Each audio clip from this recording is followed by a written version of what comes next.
नमस्कार, आप देख रहे हैं सच पत्रिका न्यूज और मैं हूं बालकृष्ण शुक्ला।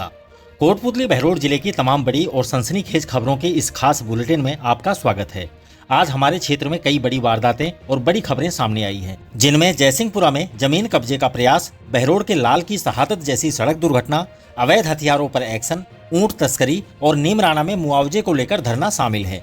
आइए इन सभी पांचों खबरों पर डालते हैं एक विस्तृत और गहरी नजर।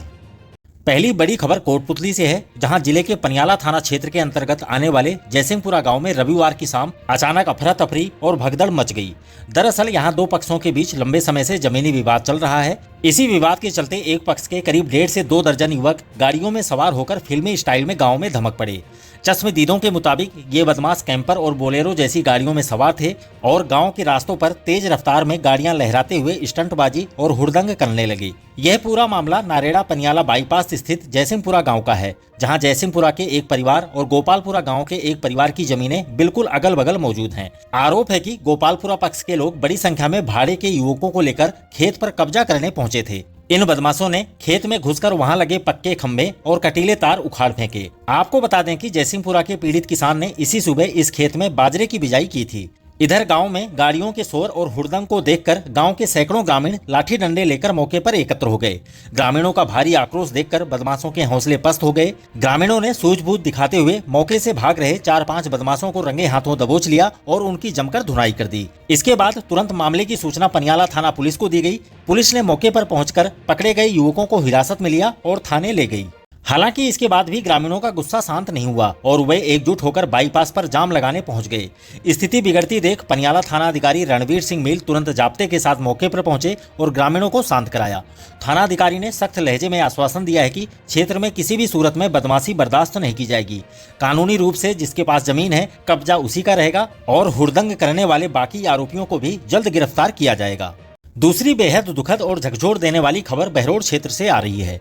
बहरोड के जटगांवड़ा निवासी 39 वर्षीय हेड कांस्टेबल अनिल यादव का दिल्ली में एक दर्दनाक सड़क हादसे में निधन हो गया। अनिल यादव दिल्ली ट्रैफिक पुलिस में तैनात थे और रविवार को जब उनकी पार्थिव देह तिरंगे में लिपटकर उनके पैतृक गांव पहुंची तो पूरा इलाका गमगीन हो गया। दिल्ली पुलिस के एएसआई सुरेंद्र यादव ने हादसे की जानकारी देते हुए बताया कि शनिवार शाम करीब 5:30 बजे हेड कांस्टेबल अनिल यादव दिल्ली के रिंग रोड स्थित आईएसबीटी कश्मीरी गेट क्षेत्र में शांति वन से चंदगीराम अखाड़े वाले मार्ग पर अपनी मुस्तैदी से ट्रैफिक ड्यूटी कर रहे थे। इसी दौरान हनुमान मंदिर की तरफ से आ रही एक तेज रफ्तार बेकाबू स्कूटी ने अनिल को जोरदार टक्कर मार दी। टक्कर इतनी भीषण थी कि अनिल सड़क पर दूर जा गिरे। इसी बीच पीछे से आ रहे एक तेज रफ्तार लोडिंग टेम्पो ने उन्हें बुरी तरह कुचल दिया। हादसे के बाद घायल अनिल को तुरंत गंभीर हालत में पास के ट्रॉमा सेंटर में लाया गया, जहां डॉक्टरों ने उसे मृत घोषित कर दिया। अनिल यादव अपने माता पिता के इकलौते बेटे और 3 बहनों के अकेले भाई थे। जैसे ही उनका शव गाँव में पहुंचा, परिजनों में कोहराम मच गया। अनिल की बुजुर्ग मां कमलेश देवी, जो चलने फिरने में असमर्थ हैं, जब उन्हें बेटे के अंतिम दर्शन कराए गए तो वह बेसुध हो गई। अनिल अपने पीछे पत्नी लक्ष्मी देवी और 2 बेटों 19 वर्षीय आदित्य और 17 वर्षीय दीपांशु को छोड़ गए हैं। अंतिम संस्कार के समय दिल्ली पुलिस के एसीपी निशांत गुप्ता सहित कई नेताओं और ग्रामीणों ने नम आंखों से राजकीय सम्मान के साथ उनके पार्थिव शरीर को अंतिम विदाई दी। बड़े बेटे आदित्य ने अपने पिता को मुखाग्नि दी। तीसरी खबर बहरोड सदर थाने से है, जहां कोटपुतली बहरोड एसपी सतवीर सिंह के निर्देशन में अवैध हथियारों के खिलाफ चलाए जा रहे विशेष अभियान के तहत पुलिस को एक बड़ी कामयाबी मिली है। एएसपी सुरेश कुमार खींची और डीएसपी सचिन शर्मा के सुपरविजन में थानाधिकारी मनोहर लाल की टीम ने एक गुप्त सूचना के आधार पर कार्रवाई की। एसपी सतवीर सिंह ने बताया कि पुलिस को मुखबिर से पुख्ता जानकारी मिली थी कि कारोड़ा स्कूल के खेल मैदान में एक संदिग्ध युवक अवैध हथियार के साथ घूम रहा है। पुलिस टीम ने रात करीब 8:30 बजे खेल मैदान की घेराबंदी की और बड़रोद निवासी 19 वर्षीय तिरांशु को धर दबोचा। तलाशी लेने पर उसके पास से एक अवैध देसी कट्टा बरामद हुआ, जिसे पुलिस ने तुरंत जब्त कर आरोपी को आर्म्स एक्ट के तहत गिरफ्तार कर लिया। जब पुलिस ने थाने लाकर आरोपी तिरांशु से कड़ाई से पूछताछ की तो उसने उगल दिया कि वह हथियार कहां से लाया था। आरोपी की निशानदेही पर बहरोड सदर पुलिस ने तुरंत छापेमारी कर अवैध देसी कट्टा सप्लाई करने वाले मुख्य सरगना अनुराग दर्जी को भी बड़रोड से गिरफ्तार कर लिया। अब पुलिस इन दोनों से गहन पूछताछ कर रही है ताकि इलाके में चल रहे अवैध हथियारों के पूरे नेटवर्क और इसकी खरीद फरोख्त के ठिकानों का पर्दाफाश किया जा सके। चौथी खबर मानहन थाना क्षेत्र से है, जहां मानहन पुलिस ने पशु क्रूरता और ऊंट तस्करी के खिलाफ एक बड़ी नाकाबंदी के दौरान एक शातिर तस्कर को गिरफ्तार करने में सफलता हासिल की है।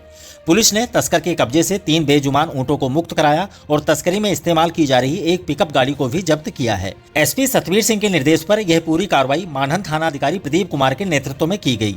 दरअसल पुलिस को गौ रक्षक दल के जरिए एक बेहद गोपनीय इनपुट मिला था कि कुंड बैरियर की तरफ से एक पिकअप गाड़ी मांडन की तरफ आ रही है, जिसमें अवैध रूप से ऊंटों को भरकर ले जाया जा रहा है। सूचना मिलते ही पुलिस ने तत्परता दिखाई और केपी सिंह फैक्ट्री के सामने मजबूत नाकाबंदी लगा दी।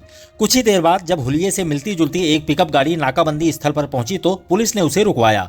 जब गाड़ी के पिछले हिस्से को खोलकर देखा गया तो पुलिस अधिकारी भी दंग रह गए। गाड़ी के अंदर 3 बड़े ऊंटों को पैरों को बेरहमी से बांधकर अमानवीय तरीके से ठूंस कर भरा गया था। जब चालक से ऊंटों के परिवहन के कागजात मांगे गए तो वह सपका गया और कोई जवाब नहीं दे पाया। पुलिस ने तुरंत कार्रवाई करते हुए आरोपी समीम उर्फ मोहम्मद समीम को गिरफ्तार कर लिया है, जो नूहू मेवात का रहने वाला है। अब पुलिस ने इसकी जांच शुरू कर दी है कि इन ऊंटों को कहां से लाया गया था और इन्हें कहां काटा या बेचा जाना था।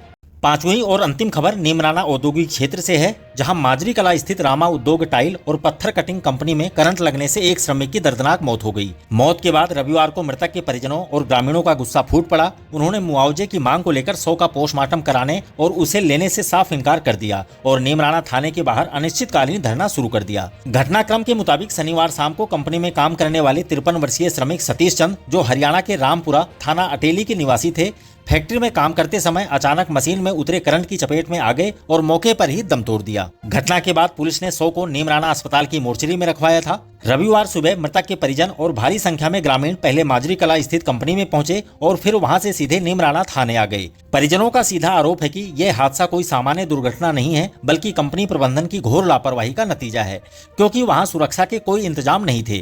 परिजनों ने मांग रखी है कि मृतक के आश्रितों को कंपनी की तरफ से 30 लाख रुपए की आर्थिक सहायता और उचित मुआवजा दिया जाए। जब तक मुआवजा नहीं मिलेगा तब तक 100 को नहीं उठाया जाएगा।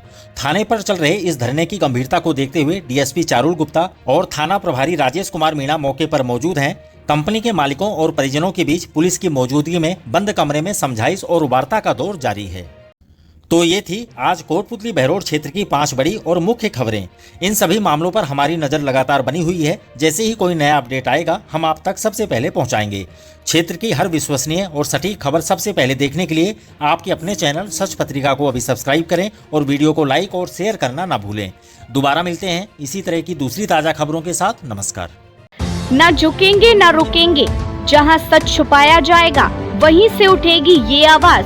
सच पत्रिका न्यूज, सबसे तेज, सच और सटीक खबरें।